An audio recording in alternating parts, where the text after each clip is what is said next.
The house on the Virginia hillside had always seemed too silent for its size, a gray-boned relic with windows that watched instead of welcomed, and hallways that breathed like something with a pulse. In the late summer of 1875, when the air clung heavy and the cicadas screamed into the sinking light, the silence inside that home felt like a verdict. She stood in the parlor, hands pressed together to keep them from shaking, listening to the last of the daylight die against the dusty glass while the elders' murmurs crawled through the walls like prayers meant for something older than God. They spoke of duty. They spoke of blood.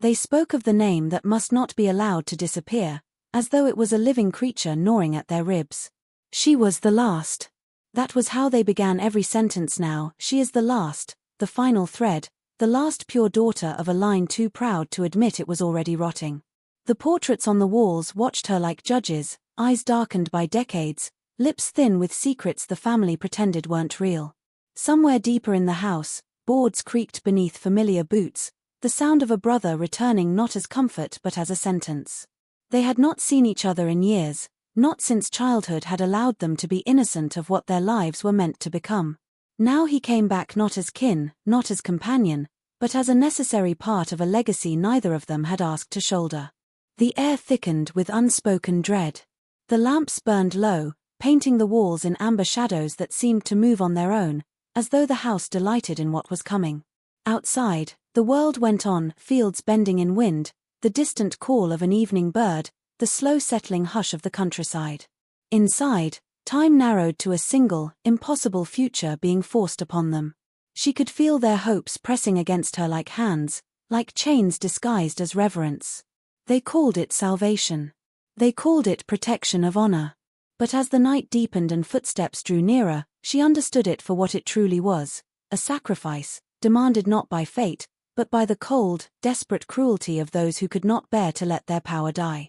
The fall of the once revered Virginia family did not arrive like a storm but like a slow sickness spreading through the walls, creeping into conversations, and hollowing out every remaining sense of dignity until only desperation was left to wear the family crest. When the patriarch died, he didn't simply leave behind property and a name, he left behind debts whispered about in town squares, business agreements that had rotted into ruin, and a reputation that could no longer hide behind old Southern charm. The estate, once admired for its grandeur, began to sag beneath neglect, its gardens overgrown, its halls dimmer with each passing season. Those who had once dined at their table now passed the gate with averted eyes, speaking in hushed tones of mismanagement, divine punishment, and the decay of prideful bloodlines. Inside, the elders clung to faded rituals and portraits of men who had believed lineage alone could keep them powerful, refusing to acknowledge that time had changed, that wealth and authority were no longer carried by name alone.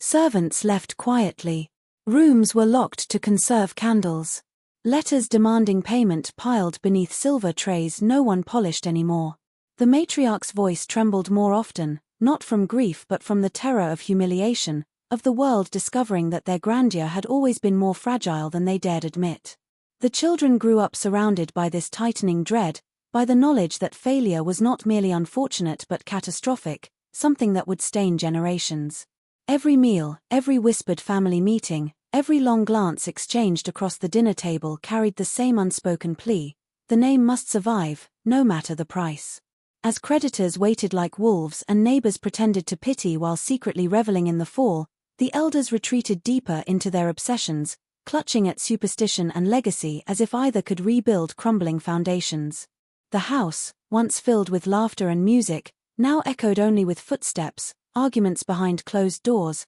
and the rustling of old paper promises that could not be kept, and all of it lingered like a suffocating presence around the last daughter who would soon discover that the price of holding a family together would not be paid in coin or apology but in something far more human, far more cruel, something that could never be undone and yet was spoken of as though it were duty rather than desperation.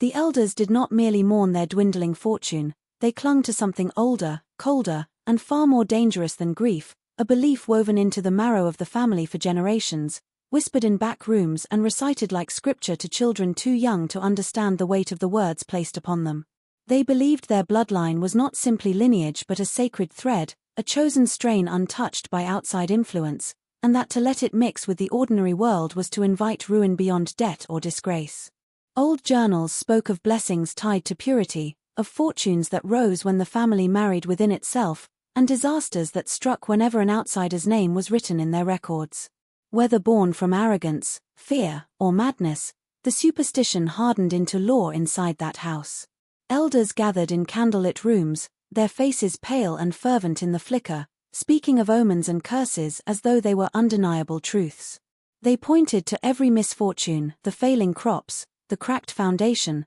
the way the wind wailed around the estate at night, as proof that their ancestors' warnings were real. To them, salvation did not lie in change or humility but in preservation, in clutching the past with white-knuckled devotion. They ignored the suffering such beliefs had caused before, preferring to rewrite those tragedies as noble sacrifices instead of cruelty. The young were told they were born with duty stitched into their veins, that love, choice, and future were luxuries belonging to families less important, less destined. Quiet rebellion was treated as betrayal of blood, and doubt was punished not with anger but with suffocating guilt, the insistence that turning away from tradition was the same as destroying everyone they had ever cared for. The superstition gave the elders purpose when reality offered them only powerlessness. It allowed them to believe they still controlled something, even as the world beyond their gates evolved without them. They wrapped their fear in reverence, disguised desperation as faith, and convinced themselves that clinging to this ancient, twisted myth was not obsession but righteous duty,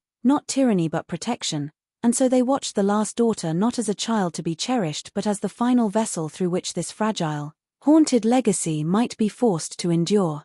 When the elders finally spoke the truth to her, it did not come as a single announcement but as a tightening of the air in the room, a slow weaving of words meant to sound reverent yet heavy with quiet threat, and she realized with a cold clarity that her life had never been hers to shape but merely a vessel into which they intended to pour every desperate hope they still clung to, because she was the last daughter, the final thread of what they called purity, and they had already decided what must be done with her before she had even begun to understand herself. They told her not in anger but in solemn, gentle tones that twisted her stomach, explaining as if they were bestowing an honor rather than binding her to something unspeakable, insisting that the bloodline could not be broken, that the survival of everything they were depended on her obedience, that love, choice, and future were small, selfish things compared to destiny, and as she listened she felt the walls close in, the portraits watching, the air thickening, her breaths shortening as she grasped the enormity of what they were asking, what they were demanding, dressed in holy language and softened with forced affection,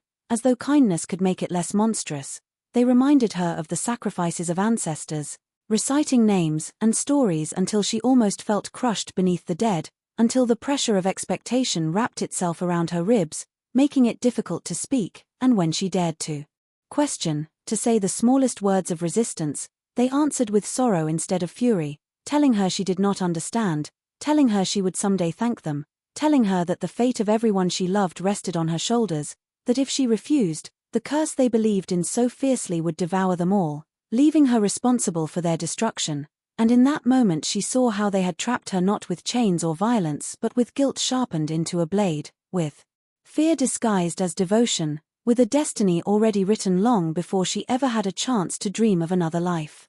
He returned not as the boy she remembered running barefoot through the fields beside her but as a stranger molded by years away, carrying the weight of distances no one asked him about and silences no one dared to break, and the moment his boots crossed the threshold of the failing estate the house seemed to recognize him, floorboards groaning, doors sighing, as though it knew he had not come home freely but had been summoned back by the same cold hands that held her future. His face was older, sharpened by hardship, eyes darker not with cruelty but with something bruised and weathered, and when he looked at her there was no warmth of reunion, only an aching recognition that they were both trapped in the same tightening snare, both recalled not out of love but necessity, out of some ancient demand spoken by voices that valued bloodlines more than the people who bore them. The elders surrounded him like judges cloaked in affection, speaking of honor and duty, of expectations he had always known waited for him should he dare return, praising his strength, his loyalty, while never acknowledging the resignation tightening his jaw,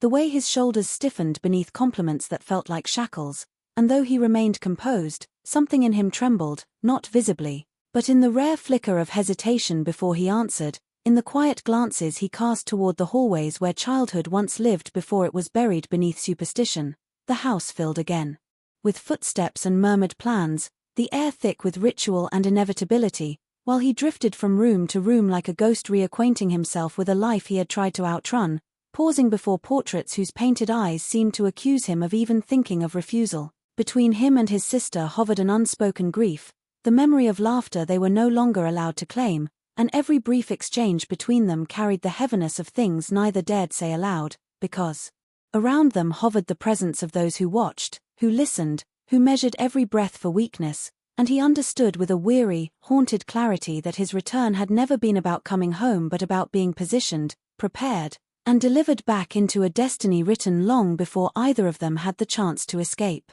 The discovery of the old family ledger did not happen in a dramatic burst of revelation. It emerged slowly, dust-covered and reluctant, dragged from a locked drawer hidden behind a false bottom as though it had been placed there not only to be concealed from the world but to be concealed from conscience. And when its cracked leather cover was opened, the smell of age and secrecy seemed to seep into the air, turning the room colder, heavier, as the delicate script inside began to expose truths that no whispered warning or suspicious memory had ever fully captured. Page after page documented marriages not as unions of affection or choice but as transactions, arrangements signed with shaking hands and recorded in careful ink, names paired not by fate or love but by bloodlines, by calculations that valued lineage above humanity, and in those entries lay a history that had been scrubbed from storytelling and family pride, where wives were listed like possessions, where certain children appeared and vanished between lines, their existence reduced to symbols and margins, their lives erased so the illusion of honor could continue. Alongside the neat columns of dates and unions were notes written with an unsettling reverence, remarks about purity preserved, about the safeguarding of blessings, about sacrifices made for the family's greatness, words that turned cruelty into duty and disguised exploitation as devotion, while occasional jagged handwriting, different from the elegant records, broke through in frantic scrawls hinting at resistance, regret, or perhaps madness, voices that had been buried beneath the official narrative. The further the pages turned, the more suffocating the legacy became, revealing patterns of coerced promises, carefully controlled pairings, and vanished dissenters who had simply been written out of existence, their refusal punished not with acknowledgement but with erasure, with silence that felt louder than any condemnation. Reading it, one could feel the ghosts of those lives pressing against the edges of the paper, the weight of every forced vow and broken spirit bleeding through the ink, and suddenly the superstition upheld by the elders no longer seemed like a relic of the past but an inherited obsession, maintained deliberately, refined over generations, protected fiercely by those who benefited from it and sealed within this ledger as both proof of devotion and evidence of horror, leaving the present to tremble beneath the knowledge that what was being demanded of the last daughter and the returned brother was not some tragic necessity born in desperation, but the continuation of a cold, calculated tradition that had already devoured so many before them.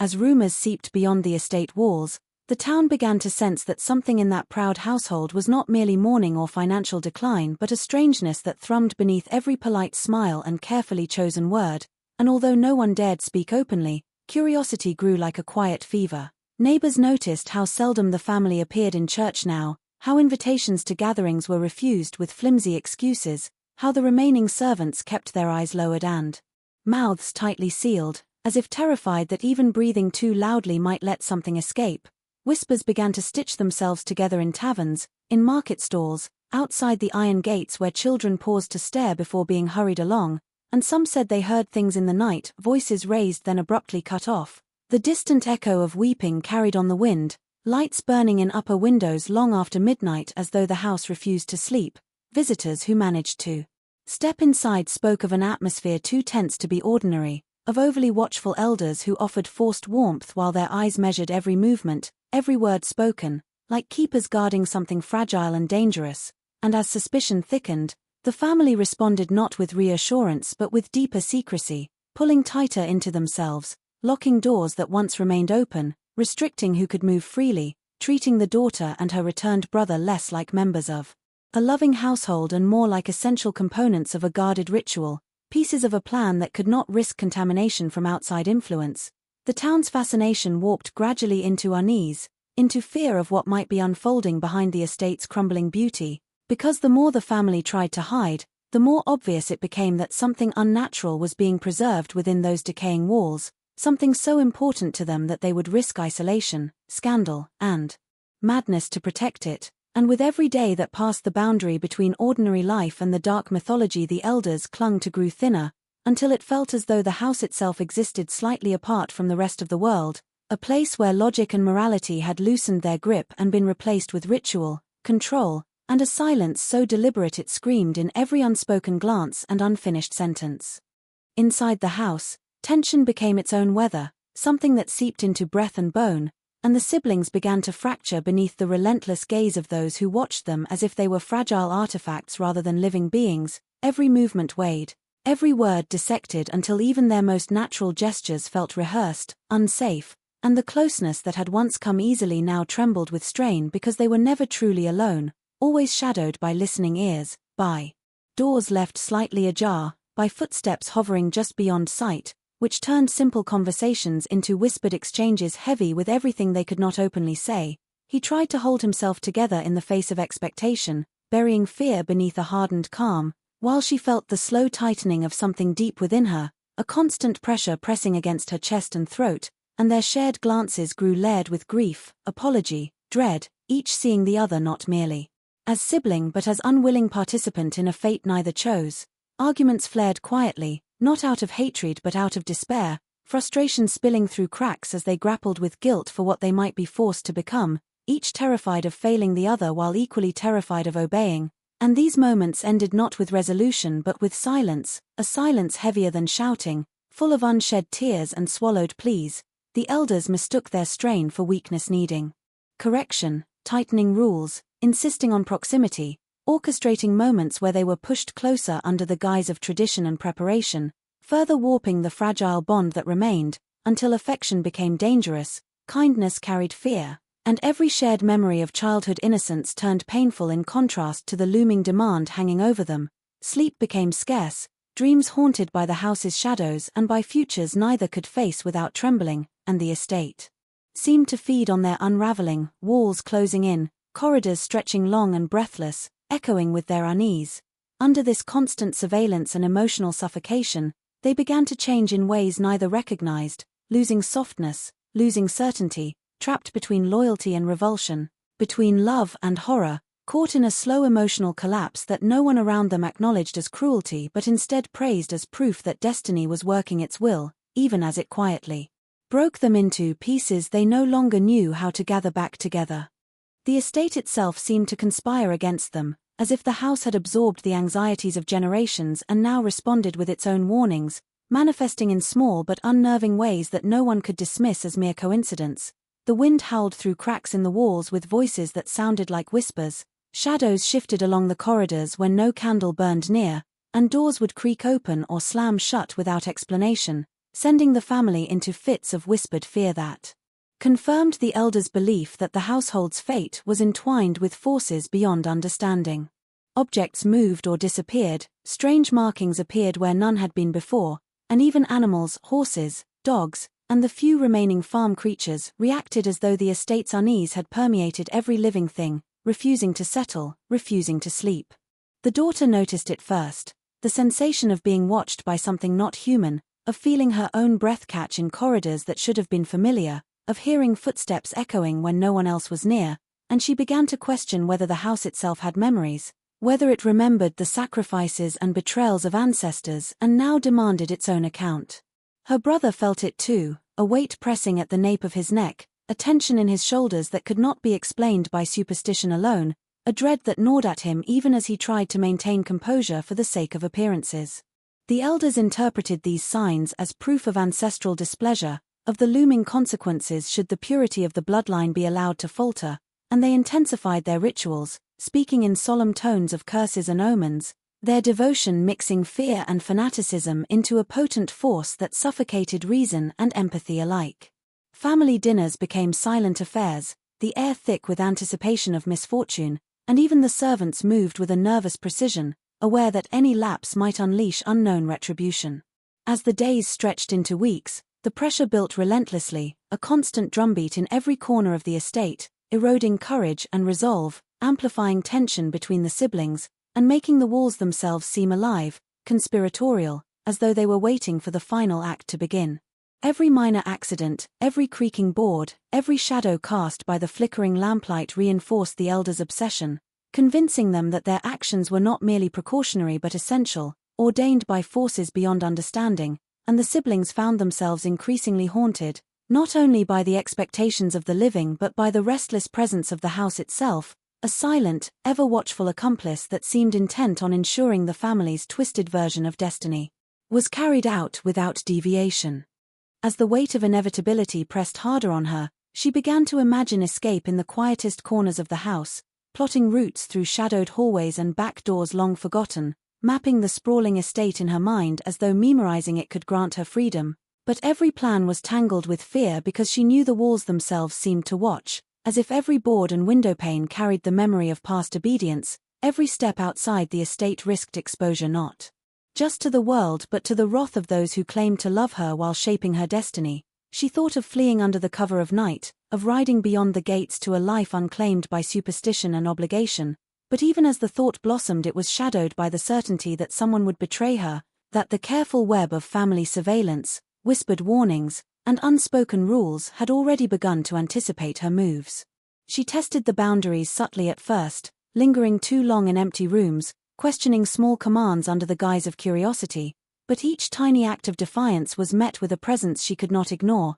a sudden stillness or a glance from the elders that cut sharper than any physical restraint, reminding her that rebellion within the estate was no longer a private act but a spectacle measured, analyzed, and ultimately crushed. Even the brother, whose return had once seemed to offer a fragile bond of shared suffering, became an unpredictable variable. She realized that loyalty alone could not be relied upon when the family's obsession was stronger than personal connection, when fear and duty had been cultivated for decades into a force that shaped thought and conscience alike. Days stretched into anxious vigil, nights into restless plotting, and every minor misstep, every shadowed corner of the house, seemed to conspire against her, leaving her trapped not only physically but psychologically, her imagination both a tool of liberation and a trap of despair. When she attempted to act, even a whisper of movement toward freedom was intercepted, whether by human eyes or the silent, oppressive weight of the house itself, and the realization settled like ice in her chest. Escape was not merely difficult, it was almost impossible, a gamble against a system that had anticipated every desire for liberty, every flicker of rebellion, and had already positioned itself to extinguish it before it could take root, leaving her with the growing understanding that the estate and the family were entwined in a single, unyielding purpose, and that any attempt to flee would demand more than courage, it would demand defiance against generations of fear, tradition, and the relentless machinery of control itself.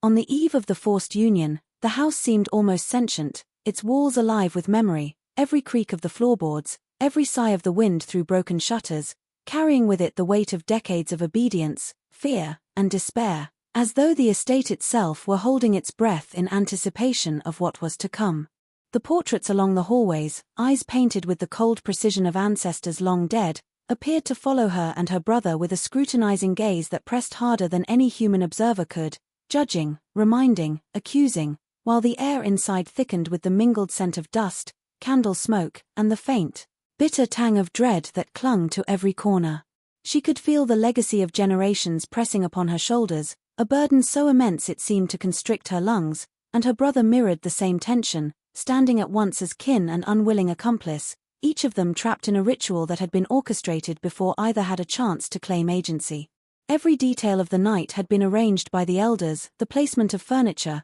the hours of candlelight, the words they were expected to speak, the silence they were to maintain, and the siblings navigated the spaces between these mandates as carefully as if they were walking a tightrope stretched over an abyss, knowing one misstep could shatter not only their immediate lives but the fragile hold the family still maintained on its own reputation and sanity. Outside, the moon cast a pale, indifferent light across the grounds, indifferent to the human suffering within, while inside the estate, shadows lengthened and twisted unnaturally, echoing the tension, whispering in corners where no sound should reach. She thought of all the secrets buried in the ledger, of every coerced promise, every vanished dissenting voice, and felt the cold knowledge that their own actions tonight would continue that unbroken chain, either by submission or by the consequences of resistance. The sense of inevitability was almost tactile, pressing into her mind, shaping her thoughts even as she fought against it, and in that charged, suffocating atmosphere, every glance exchanged with her brother carried more meaning than words could hold, a silent negotiation of fear, loyalty, despair, and fleeting courage. And as the night drew toward its appointed hour, the estate itself seemed to lean in, expectant, as though it were both witness and executor, a patient, relentless presence. Ensuring that the family's destiny, twisted, cruel, and inescapable, would be carried out exactly as it had been written in the shadows of generations past.